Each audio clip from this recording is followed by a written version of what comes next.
Halo anak-anak SD Metodis, apa kabar kalian? Semoga kalian tetap sehat selalu ya. Nah, hari ini kita akan kembali memulai renungan pagi kita. Sebelum kita memulai seluruh aktivitas dan kegiatan kita di sepanjang hari ini, kita mau datang kepada Tuhan, kita mau mengucap syukur atas setiap kasih Tuhan. Kenapa? Karena kita masih dapat kembali merasakan udara yang segar, kita boleh kembali bangun dengan tubuh yang sehat di hari yang baru ini. Oleh sebab itu, kita mau datang kepada Tuhan, kita mau berdoa dan mendengarkan firman Tuhan pada pagi hari ini. Mari anak-anak, kita mau satukan hati kita lipat tangan, kita bersatu di dalam doa.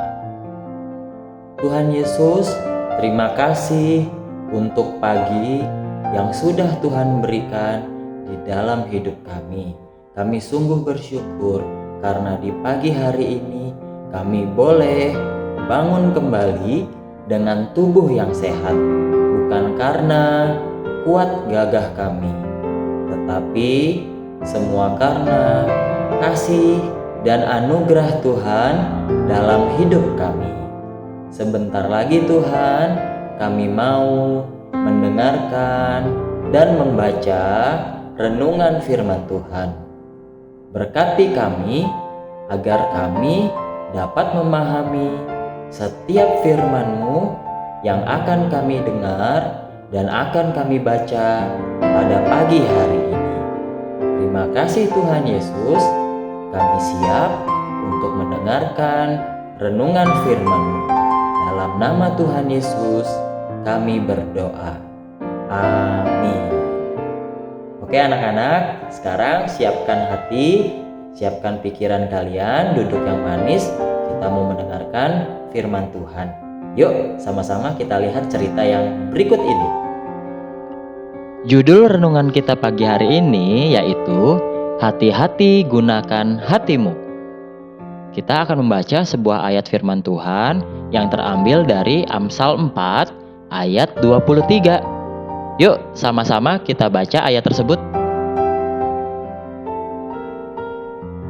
Amsal 4 ayat 23, kita baca sama-sama ya. 1, 2, 3. Amsal 4 ayat 23. Jagalah hatimu dengan segala kewaspadaan, karena dari situlah terpancar kehidupan. Sekali lagi ya. Amsal 4 ayat 23. Jagalah hatimu dengan segala kewaspadaan, karena dari situlah terpancar kehidupan. Nah, maksud ayat ini apa ya? Jadi ayat ini ingin menjelaskan kepada kita supaya kita bisa menjaga hati kita agar tidak terpengaruh dengan sesuatu hal yang buruk.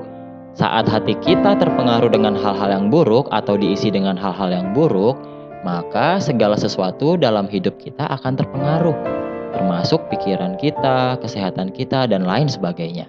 Nah, sekarang kita mau dengar sebuah cerita berikut ini.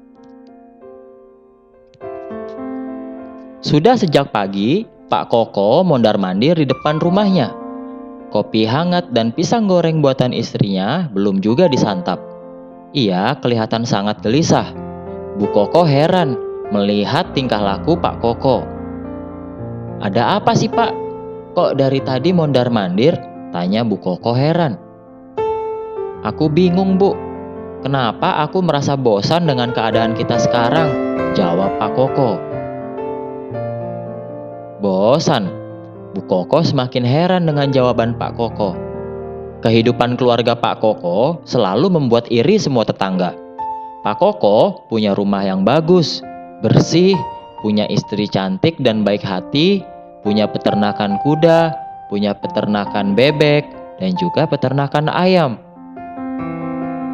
Semua tetangga menginginkan kehidupan senyaman Pak Koko.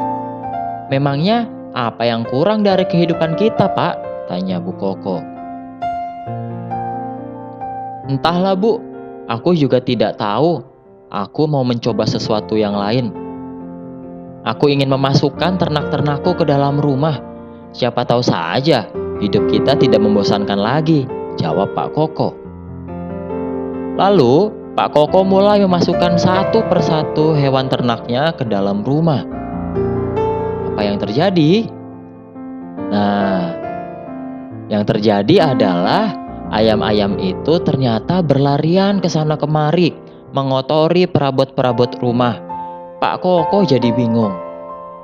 Bu Koko di rumah semakin heran. Rumah semakin berantakan, kotoran hewan di mana-mana. Pak Koko pun semakin pusing. Ternyata bukan kenyamanan yang didapatnya, tetapi kekacauan di rumahnya. Akhirnya Pak Koko memutuskan menceritakan permasalahannya dan bertanya kepada seorang yang bijak. Orang itu hanya tersenyum mendengar cerita Pak Koko. Sekarang pulanglah, kembalikan semua ternak ke kandangnya, lalu bersihkan rumah dan duduklah bersama istri Pak Koko sambil minum teh. Saya yakin Pak Koko akan mendapatkan kenyamanan, kedamaian, dan kebahagiaan yang Bapak inginkan. Begitulah yang dikatakan oleh orang bijak tersebut. Pak Koko pun pulang dan melakukan semua yang dikatakan orang bijak itu. Dan benar, Pak Koko merasakan hidup bahagia yang diinginkannya sekarang. Nah, apa sih yang bisa kita pelajari dari kisah Pak Koko? Kalau kita lihat, rumah bukanlah tempat untuk memelihara hewan. Karena itu, ketika Pak Koko memasukkan hewan-hewan ternaknya ke dalam rumah, semuanya menjadi kacau, berantakan. Rumah Pak Koko ibarat hati kita. Seringkali kita menyimpan segala sesuatu yang tidak seharusnya berada dalam hati kita. Misalnya, ada kebencian, ada iri hati, ada keinginan untuk menang sendiri, ada dendam, ada kebohongan, ada rencana jahat. Itu semua merupakan contoh dari sesuatu yang seharusnya tidak kita simpan di dalam hati kita. Kalau kita menyimpan dan memeliharanya di dalam hati kita, pasti kekacauan yang terjadi dalam hidup kita. Tuhan ingin kita menyimpan firman Tuhan, sukacita, dan kasih sayang di dalam hati kita, sehingga hati kita terasa nyaman dan tenang. Nah, anak-anak, kalian tadi sudah mendengarkan sebuah cerita yang dapat menjadi pembelajaran dalam hidup kita ya. Oleh sebab itu, Mister ingatin sekali lagi bahwa kita tidak boleh mengisi hati kita dengan hal-hal yang tidak baik, yang tidak seharusnya ada di dalam hati kita. Misalnya dendam, amarah, kebencian, atau hal-hal yang buruk yang lainnya. Tetapi kita harus mengisi hati kita dengan kebaikan, dengan kasih, dengan sukacita, terlebih dengan firman Tuhan. Karena firman Tuhan itulah yang akan membuat kita merasakan kedamaian, kenyamanan, ketenangan di dalam hidup kita. Apalagi sekarang kita harus berada di rumah terus-menerus, pasti kita merasakan bosan. Oleh sebab itu, kalian harus rajin membaca firman Tuhan supaya Tuhan memberikan damai sejahtera, sukacita, dan kesehatan supaya kalian tetap bisa beraktivitas meskipun kalian di rumah. Kalau kalian ingat, ada sebuah lagu yang mungkin bisa menjadi kekuatan bagi setiap kita saat ini. Kalau kalian ingat, ini lagu sekolah minggu. Coba kita nyanyikan sama-sama ya.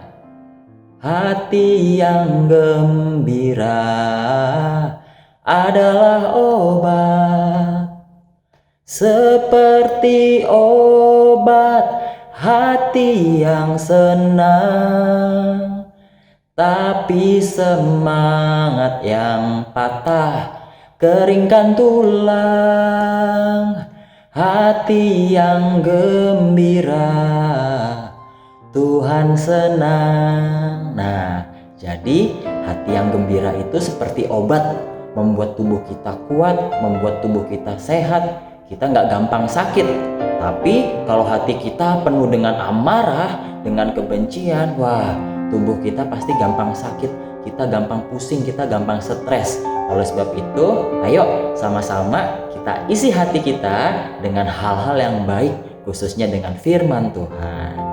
Oke anak-anak, kalian sudah mendengarkan cerita firman Tuhan dan sekarang kita mau membaca ayat emas kita untuk hari ini. Sama-sama yuk kita perhatikan ayat emas kita. Nah, anak-anak, sekarang kita membaca ayat emas kita ya. Ayat emas kita terambil dari ayat yang tadi sudah kita baca di awal. Amsal 4 ayat 23. Sekarang kita baca 3 kali sama-sama ya, supaya kalian bisa lebih hafal.